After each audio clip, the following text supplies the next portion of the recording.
ZEE5 ಇರುವಾಗ ನೀವು ನಿಮ್ಮ ನೆಚ್ಚಿನ ಶೋಗಳನ್ನ ಎಂದಿಗೂ ಮಿಸ್ ಮಾಡಿಕೊಳ್ಳುವುದಿಲ್ಲ. ಅದು ಸಂಪೂರ್ಣ ಉಚಿತವಾಗಿ. ಯಜಮಾನ್ರೆ, ಜನನಿನು ಬಸ್ರಿ ಅಲ್ವಾ, ಅವಳನ್ನು ಹಾಸ್ಪಿಟ್ಲಿಗೆ ಕರ್ಕೊಂಡು ಹೋಗ್ಬೇಕಿತ್ತು ತಾನೆ? ಪಾರು, ನಿನ್ನ ಹಾಸ್ಪಿಟಲಿಗೆ ಕರ್ಕೊಂಡು ಹೋಗು ಅಂತ ಹೇಳಿರೋ ಅಪ್ಪಂಗೆ ಜನನಿನ ಕರ್ಕೊಂಡು ಹೋಗ್ಬೇಕು ಅಂತ ಗೊತ್ತಿರಲ್ವಾ? ಮೋಸ್ಟ್ಲಿ ಜನನಿನ ಹಾಸ್ಪಿಟಲಿಗೆ ಕರ್ಕೊಂಡು ಹೋಗೋದ್ರ ಬಗ್ಗೆ ಮನೇಲಿ ಮಾತುಕತೆ ಆಗಿರುತ್ತೆ. ಅದಕ್ಕೆ ಅಪ್ಪ ನನಗೂ ಹೇಳಿರ್ತಾರೆ, ನೀನು ಜನನಿ ಬಗ್ಗೆ ಏನು ಯೋಚನೆ ಮಾಡಬೇಡ, ಅಮ್ಮ ನೋಡ್ಕೋತಾರೆ. ನಾವ್ಯಾವಾಗ ಹೊರಡೋಣವಾ?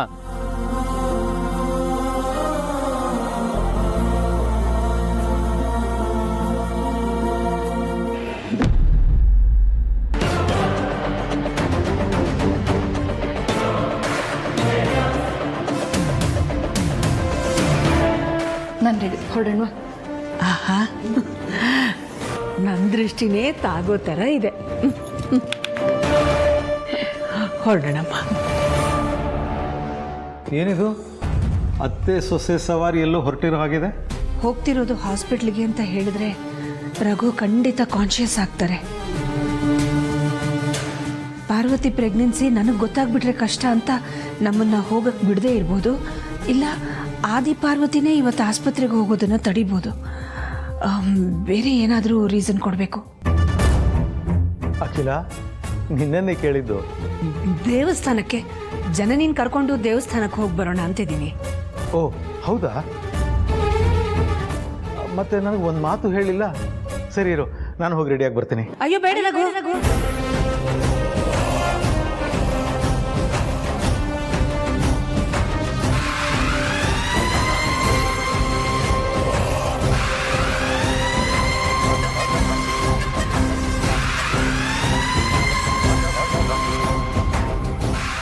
ಅಂದರೆ ತುಂಬ ಮೆಟ್ಲುಗಳನ್ನು ಹತ್ತಬೇಕು. ನಿಮಗೆ ಮಂಡಿ ನೋವಿದೆಯಲ್ಲ, ಅದಕ್ಕೆ ನಿಮ್ಮ ಆರೋಗ್ಯ ದೃಷ್ಟಿಯಿಂದ ಹೇಳಿದೆ. ಅಲ್ಲ, ಜನನಿ ಬಸ್ರಿ, ಅವಳು ಅಷ್ಟೊಂದು ಮೆಟ್ಲು ಹತ್ಬೋದಾ? ನಾನು ಜನನಿನ ಜೋಪಾನವಾಗಿ ಕರ್ಕೊಂಡು ಹೋಗಿ ಬರ್ತೀನಿ. ನಾನು ಮೆಟ್ಲು ಹತ್ಬೋದು ಅಂದರೆ ಪಾಪ ಮಾವನು ಬರ್ಬೋದಲ್ವಾ ಅತ್ತೆ? ಅಯ್ಯೋ, ಇದೊಳ್ಳೆ ಕತೆ ಆಯ್ತಲ್ಲ ಮಾವ ಸೊಸೆದು. ನಾನೇನು ಬೇಕಂತಾನೆ ನಿಮ್ಮ ಮಾವನ್ನ ಅವಾಯ್ಡ್ ಮಾಡ್ತಿದ್ದೀನಿ ಅನ್ನೋ ಥರ ಮಾತಾಡ್ತಿದೀಯಾ? ಅಯ್ಯೋ ಅಖಿಲ, ಪಾಪ ಅವಳು ಹಾಗಲ್ಲ ಹೇಳಿದ್ದು. ಮೊದಲು ನಾನು ಏನು ಹೇಳ್ತಿದ್ದೀನೋ ಅದನ್ನು ನೀವು ಅರ್ಥ ಮಾಡ್ಕೊಳ್ಳಿ. ಅಯ್ಯೋ ಅಖಿಲ, ಪಾಪ ಅವಳು ಹಾಗಲ್ಲ ಹೇಳಿದ್ದು. ಮೊದಲು ನಾನು ಹೇಳೋದನ್ನು ನೀವಿಬ್ಬರು ಅರ್ಥ ಮಾಡ್ಕೊಳ್ಳಿ. ಜನನಿ ಒಬ್ಬಳೇ ಆದರೆ ನಾನು ನಿಭಾಯಿಸ್ಬಿಡ್ಬೋದು. ನೀವು ಬಂದರೆ ನಿಮ್ಮ ಕಡೆಗೂ ಗಮನ ಕೊಡಬೇಕು, ಅವಳನ್ನು ನೋಡ್ಕೋಬೇಕು, ಅದು ಕಷ್ಟ ಆಗುತ್ತೆ ರಘು. ಇವತ್ತು ಜನನಿನ ದೇವಸ್ಥಾನಕ್ಕೆ ಕರ್ಕೊಂಡು ಹೋಗೋದು ಅನಿವಾರ್ಯ. ಪ್ರೀತುನು ಮನೇಲಿದ್ದಾಗ ಇನ್ನೊಂದ್ಸಲ ಎಲ್ಲರೂ ಒಟ್ಟಿಗೆ ದೇವಸ್ಥಾನಕ್ಕೆ ಹೋಗಿ ಬರೋಣ, ಆಯ್ತಾ? ಬೇಜಾರು ಮಾಡ್ಕೋಬೇಡಿ. ನಡಿಯಮ್ಮ, ಹೋಗೋಣ.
ಮನೇಲಿ ದೇವಸ್ಥಾನಕ್ಕೆ ಅಂತ ಹೇಳಿ ಜನನಿನ ಕರ್ಕೊಂಡು ಬಂದಿರೋದು, ಈಗ ಹಾಸ್ಪಿಟಲ್ಗೆ ಹೋಗ್ತಿದ್ದೀವಿ ಅಂತ ಹೇಗೆ ಹೇಳೋದು?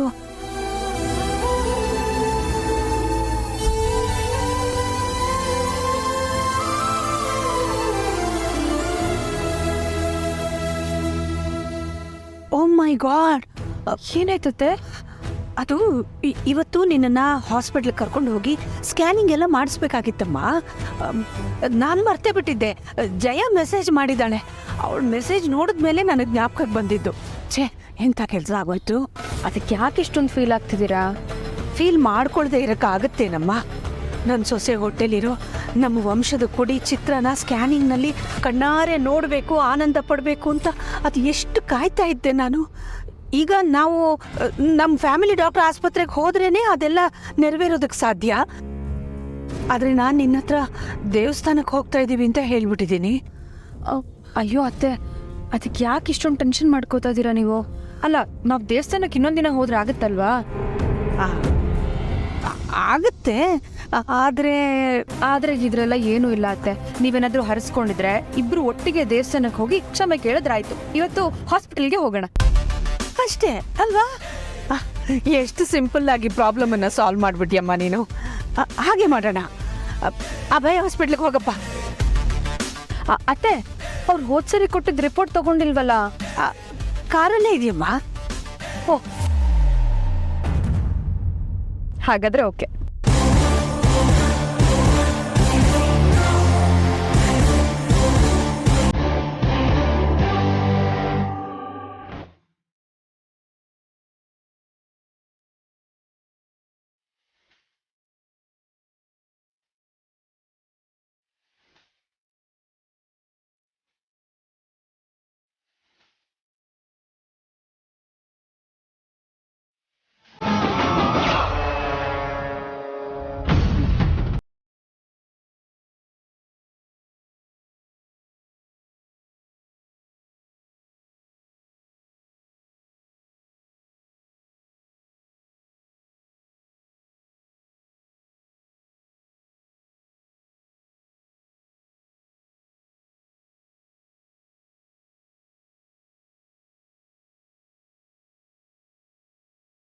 ಮಾಡಿ ಎಲ್ಲಾ ಸಂಚಿಕೆಗಳನ್ನು ಸಂಪೂರ್ಣ ಉಚಿತವಾಗಿ ನೋಡಿ.